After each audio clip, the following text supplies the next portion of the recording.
ఉంది.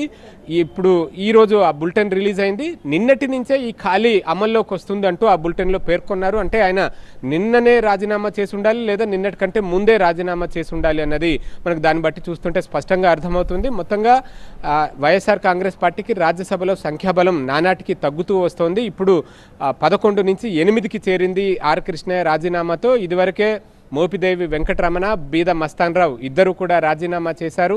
ఇప్పుడు ఆర్ కృష్ణయ్య రాజీనామాతో ఆ సంఖ్య మరింత తగ్గి 8కి చేరింది. అయితే ఆర్ కృష్ణయ్య భవితవ్యం ఏంటి, ఆయన తదుపరి చర్య ఏంటి అన్నదే ఇప్పుడు అందరికీ కూడా ప్రశ్నార్థకంగా మారింది. దీనికి సంబంధించి ఆయనతో మాట్లాడినప్పుడు ఆయన తనను బీసీ సంఘాల నేతలందరూ కూడా కలిశారు. వారందరితో తాను చర్చించిన తర్వాతనే ఈ రాజీనామా నిర్ణయం తీసుకున్నాను. ప్రస్తుతానికి తాను బీసీ ఉద్యమాన్ని మరింత బలోపేతం చేయాలన్నది తన లక్ష్యంగా పెట్టుకున్నాను అని చెప్తున్నారు. కానీ ఆయన ఖచ్చితంగా మరొక రాజకీయ పార్టీలో చేరే అవకాశం ఉందన్నదే తెలుస్తుంది. అది